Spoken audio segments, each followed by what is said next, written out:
Jake and Martin spotted a stone house built into the mountainside, camouflaged but equipped with solar panels and a satellite dish. The owner's paranoid reaction felt wrong, so they circled back to observe from above. Through a skylight, 3 children sat frozen at a table like statues. When one girl looked up at Martin, her hopeless stare made his blood run cold. Jake and Martin had climbed this mountain route dozens of times before. They knew every inch of this path, so when Jake spotted something that didn't belong, he stopped mid-climb and stared. A small stone house sat against the mountainside, blending perfectly with the rock face. The structure was weathered, its stones matching the surrounding cliff so precisely it seemed invisible from below. Martin pulled himself up beside Jake. They just looked at this impossible building in a place where no building should exist. How had they never noticed it before? They decided to approach it. As they got closer, Jake noticed a solar panel partially hidden behind rocks and a small satellite dish tucked under an overhang. His heart rate quickened. Someone was living here right now, in one of the most remote places imaginable. Jake knocked on the heavy wooden door. The sound seemed to disappear into the mountain. They waited. Then the door opened just a crack. The man who peered out looked to be in his 50s. His face was gaunt, almost skeletal. His eyes darted between them with pure suspicion. He told them they were on private property and needed to leave immediately. His voice was cold. Jake apologized, explaining they were surprised to find anyone living this far up the mountain.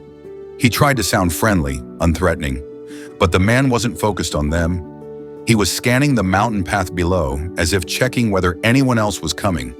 His body was tense, coiled like a spring. Martin asked if everything was all right. The question caught the man off guard. For a moment, his stern mask slipped.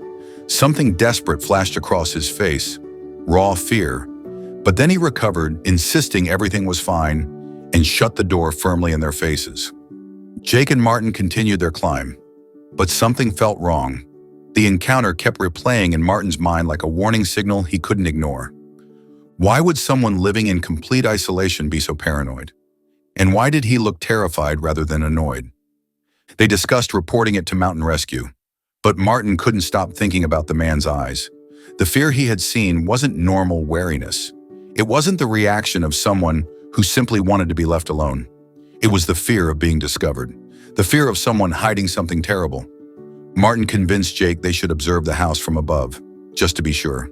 They spent the next hour carefully working their way to a higher vantage point, moving quietly. From their new position, they could see down through a skylight. What Martin saw made his stomach drop, made his blood run cold.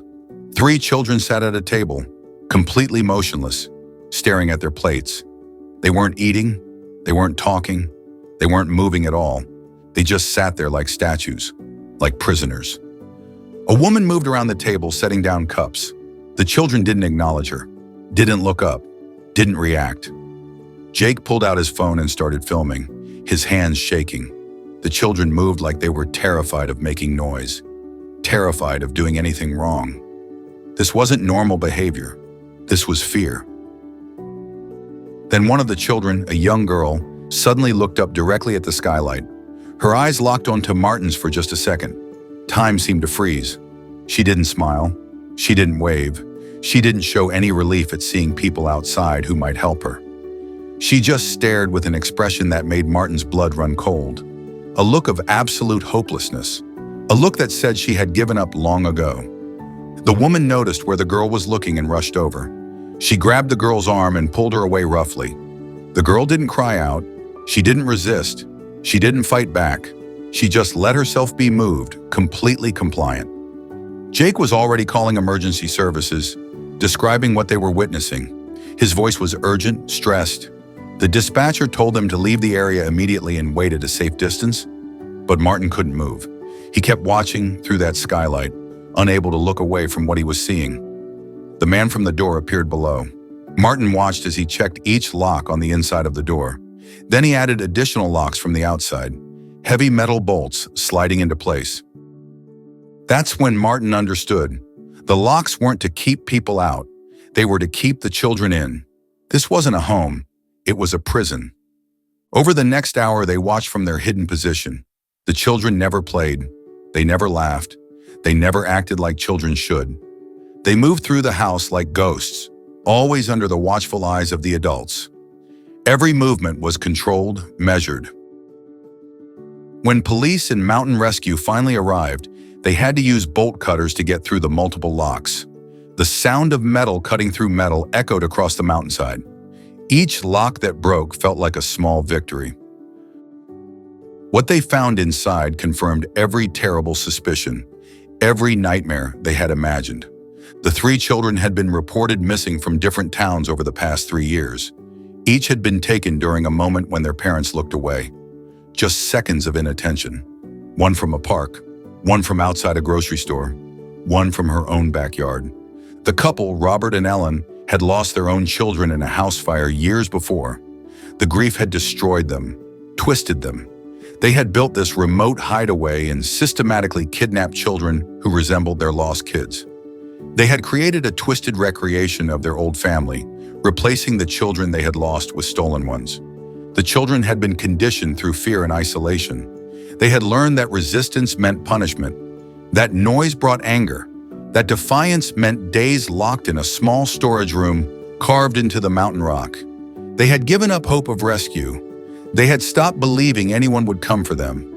When police tried to speak with the children, they wouldn't respond. They had been told repeatedly that their real parents didn't want them, that the outside world was dangerous, that they had nowhere else to go. The lies had been repeated so many times they had become truth in the children's minds. It took hours of gentle reassurance before the oldest girl finally whispered that she wanted to go home. Those 4 words broke everyone's hearts. The reunification with their families was overwhelming. Parents who had never given up hope finally held their children again. But these weren't the same children they had lost. They were different now, traumatized, withdrawn. They flinched at sudden movements. They asked permission before doing anything, even breathing too loudly. Robert and Ellen showed no remorse. They insisted they had saved these children, given them a better life. They couldn't see the prison they had created or understand the damage they had caused. The mountain house was eventually demolished. Jake and Martin were commended for trusting their instincts, for not ignoring that feeling in their guts that something was wrong. For the 3 rescued children, recovery would take years. Therapy, patience, love. But they were free, and slowly, painfully, they began to remember what it felt like to be children again, to laugh without fear, to play without needing permission, to simply exist. The locks that had held them prisoner were gone, but the invisible ones in their minds would take much longer to break. If you saw something that made you uncomfortable during a hike, would you trust your instincts enough to investigate further?